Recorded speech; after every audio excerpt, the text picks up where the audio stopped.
Menang lawan Thailand 6-0 ya oke lah, oke. Tetapi kan kita juga harus melihat kualitas lawan, ranking lawan, kemampuan lawan itu jauh sekali saudara-saudara. Ya mungkin 2 level di bawah Indonesia, tapi sebagai sebuah eksperimen, sebagai sebuah uji coba ya ini baguslah, harus kita apresiasi karena Patrick Kluivert benar-benar memanfaatkan pertandingan uji coba ini untuk mencoba pemain-pemain yang selama ini jarang dikasih kesempatan main karena nanti golnya targetnya ya lawan Saudi dan Iran.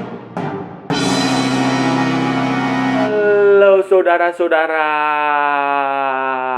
jumpa lagi dengan komentator gadungan di sini dengan komentator yang gadungan. Seperti biasa, saudara-saudara, seperti biasa. Kalau kita sudah bertemu, pasti akan ada yang kita bicarakan. Akan ada yang kita perbincangkan, kita ulas, kita analisis, kita cakap, kita bacotin, kita gibahin, kita cangkeman tentang sepak bola di seputaran Asia Tenggara, di negara-negara tetangga, negara-negara sahabat, negara-negara jiran, negara-negara serumpun, Indonesia, Malaysia, Thailand, Vietnam, Laos, Myanmar, Kamboja, Filipina, Brunei, Singapura, Timor Leste, Australia, Wakanda, Konoha, negara api, negara angin, negara air, negara dongeng, dan sekitarnya semua akan kita bicarakan secara fair, secara jujur, secara adil, tanpa muatan politik, tanpa kebencian, tanpa provokasi, hanya berdasarkan fakta dan bukan klaim semata, saudara-saudaraku semuanya. Tidak ada hoax, tidak ada hoax, tidak ada hoax, tidak ada hoax, tidak ada hoax, dan tidak lebay, baik yang sudah lama maupun yang terkini. Bebas saudara-saudara, bebas. Yang penting sopan. Jadi begini saudara-saudara, FIFA Matchday yang pertama dari 2 FIFA Matchday yang diagendakan pada bulan September ini telah dijalani oleh beberapa tim dari Asia Tenggara setelah Thailand, Malaysia, Singapura. Kemudian Indonesia mendapat giliran berikutnya dan Indonesia pada tanggal hari kemarin itu, hari Jumat tanggal 5 September 2025 menghadapi Taiwan, Cina Taipei di stadion di Surabaya, di Gelora Bung Tomo di Surabaya di hadapan mungkin sekitar 25 ribuan penonton lah. 25, 26, 27, 28 ribu penonton dan hasilnya ya luar biasa lah saudara-saudara. Hasilnya Indonesia memenangkan pertandingan skor 6-0. 6-0 dengan Ramadan Sananta, Jordi Amat, kemudian Maklok, Eliano Reinders bikin gol debut, bikin gol pertama, kemudian Sandy Walsh cetak gol. Ya permainannya ya kualitas, perbedaan kualitas memang terlihat saudara-saudara. Perbedaan kualitas Taiwan itu kualitasnya memang ada di bawah Indonesia. Ya mungkin dua level lah, 2 level di bawah Indonesia atau mungkin 3 level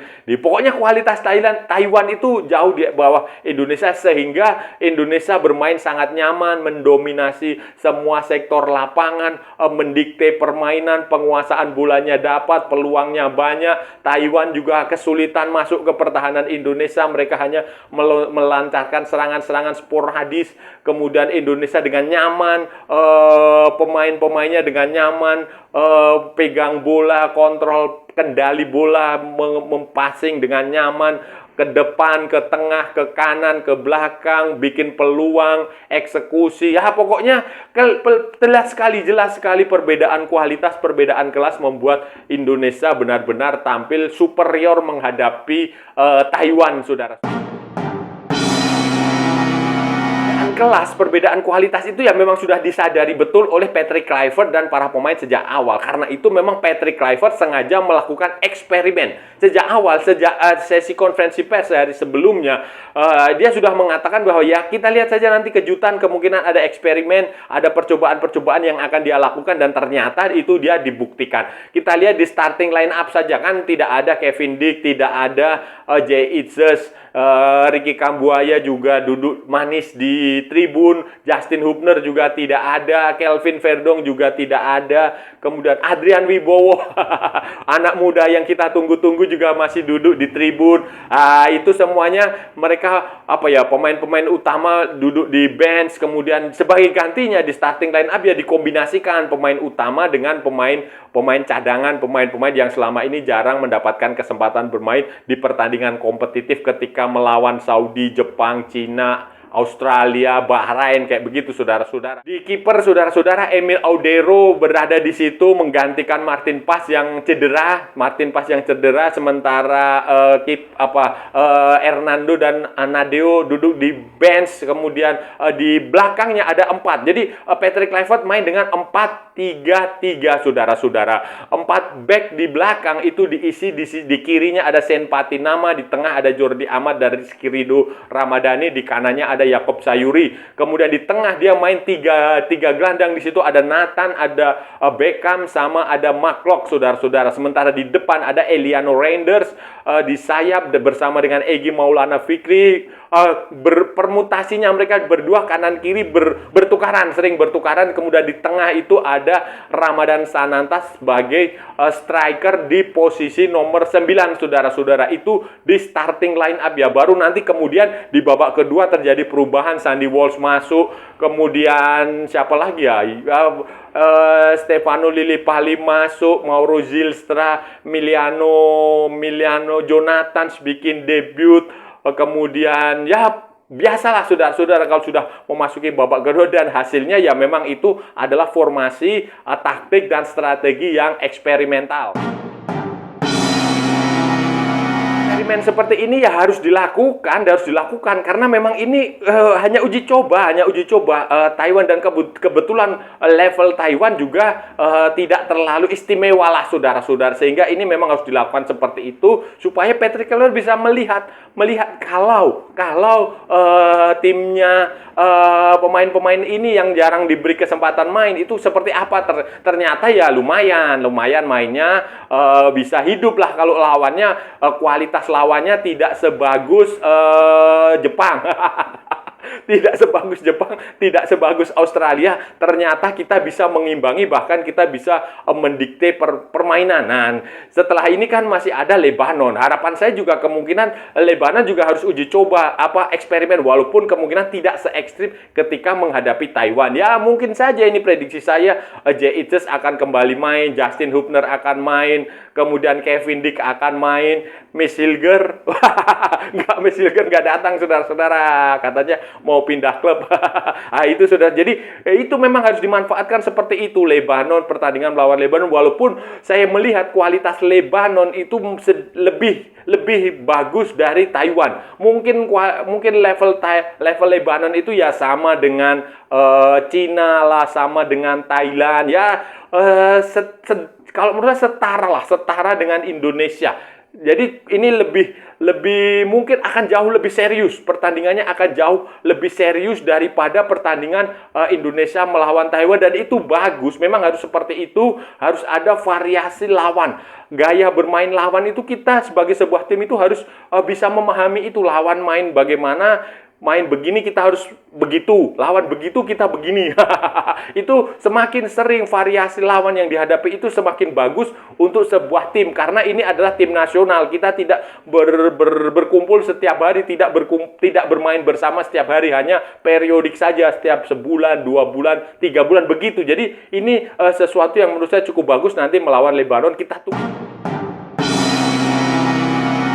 Melawan Lebanon maupun melawan Lebanon nanti, maupun yang kemarin melawan Taiwan, ini sebenarnya hanya tujuan utama ini hanya untuk mencoba kekuatan, mencoba pemain eksperimen. Ya itu memang harus seperti itu, karena tujuan utama nanti adalah di bulan Oktober saudara-saudara kita akan menghadapi Arab Saudi, kita akan menghadapi Irak, dan lawan Indonesia di 2 pertandingan itu juga nggak main-main. Pada bulan September ini juga menggelar pertandingan uji coba internasional yang cukup bergengsi. Arab Saudi baru saja mengalahkan Makedonia Utara.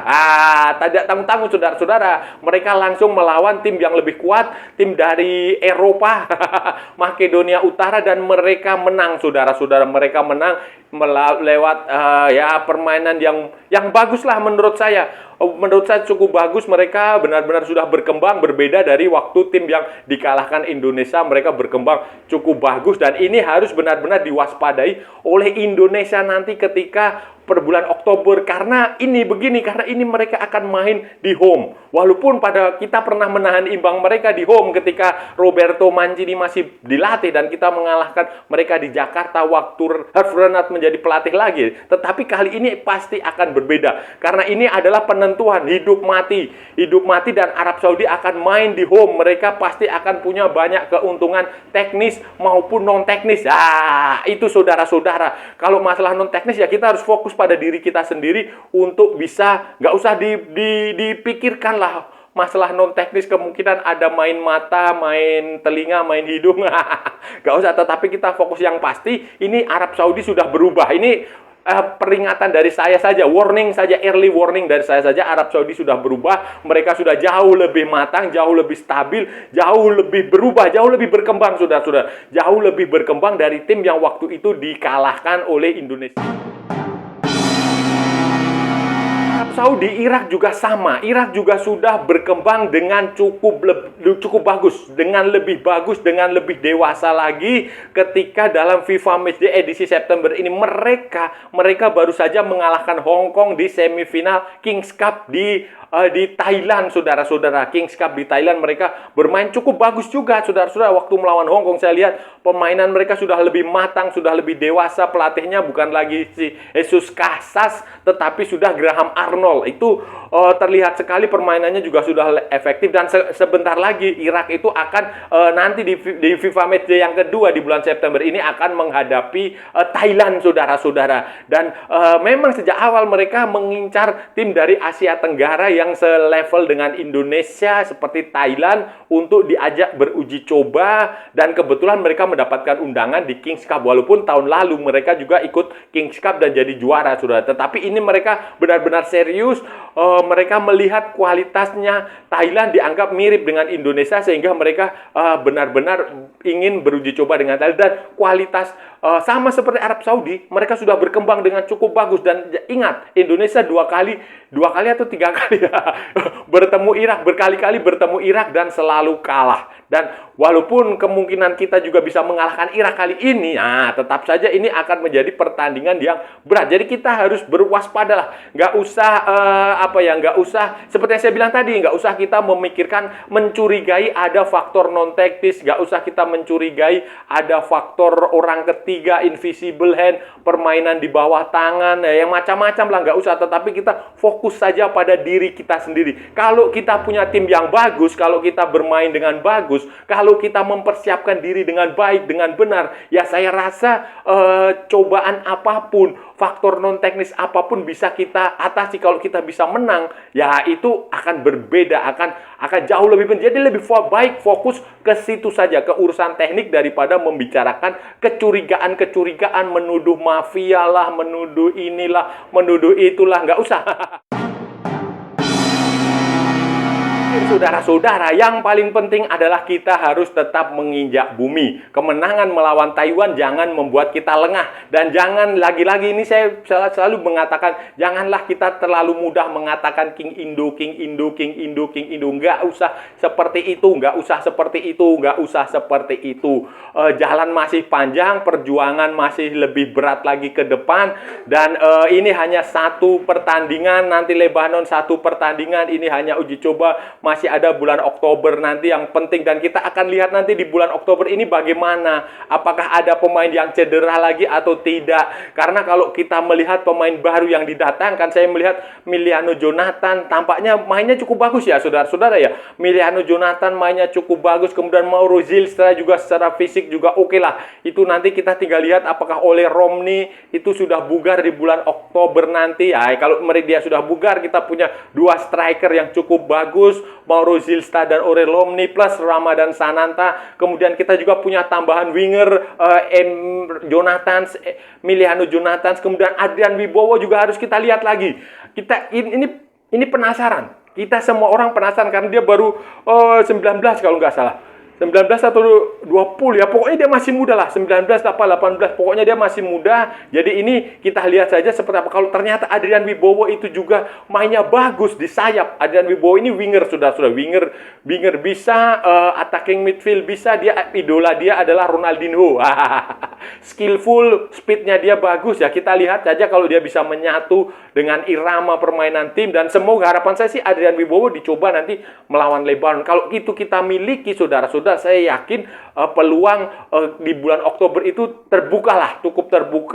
cukup terbuka karena kita. Tetapi ya sekali lagi kita lihat aja nanti kalau ada yang cedera juga nggak bisa main, misalnya di belakang, di tengah, ya berat juga ya. Yang penting optimistis dan tetap menginjak bumi, saudara-saudara. Itu tadi pembahasan kita hari ini, saudara-saudara. Kita sudah bicara panjang lebar dari A sampai Z, dari barat sampai ke timur, dari utara sampai ke selatan, dari Sabang sampai Merauke, dari Pulau Rote sampai Pulau Miangas, dari New York sampai San Francisco, dari London sampai Istanbul, dari Zenit Saint Petersburg sampai ujung sana. Ya, semua sudah kita ulas, semua sudah kita cakap, semua sudah kita bacotin, semua sudah kita gibahin, semua sudah kita cangkeman. Hari ini kita bicara tentang tim nasional Indonesia yang berhasil mengalahkan Taiwan, Cina Taipei 6-0, saudara-saudara, 6-0. Jordi Amat, kemudian Mark Klok, kemudian Ramadan Sananta, kemudian Eliano Reinders, kemudian Sandy Walsh itu bikin gol, saudara-saudara.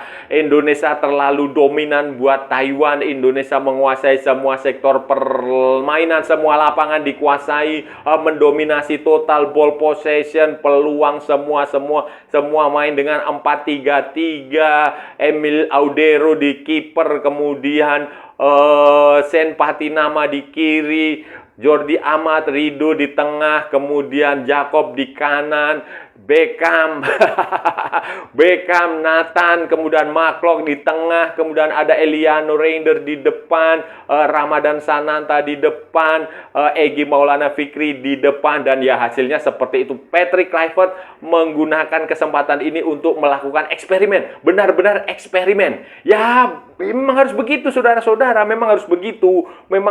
Lawannya kan kualitasnya ya terlihat sekali lah. Mungkin saya lihat itu dua level di bawah Indonesia, sehingga Indonesia bisa leluasa untuk bereksperimen mencari ya ini bagus kemenangan terlepas dari lawannya beda kelas, ya ini bagus, memang harus begini eksperimen dilakukan. Pemain-pemain yang selama ini jarang mendapatkan kesempatan bermain di squad, di starting line up, di tim utama, diberi kesempatan bermain. Itu memang harus seperti itu. Pelatih yang benar, pelatih yang baik itu ya harus seperti itu, harus melihat pertandingan ini pertandingan apa. Nah, itu benar-benar dilaksanakan dengan baik oleh Patrick Kluivert. Dia kemudian di babak kedua baru memainkan Sandy Walsh, Stefano Lillipali, termasuk debut Miliano Jonathan, si anak Depok, dan Mauro Zylstra, penyerang dari FC Volendam. Nah, itu diberi kesempatan main. Ya memang harus begitu. Tinggal sekarang kita menunggu Adrian Wibowo. Apakah Adrian Wibowo akan diberi kesempatan bermain melawan Lebanon atau tidak? Kita tunggu saja, saudara-saudara, karena dia baru datang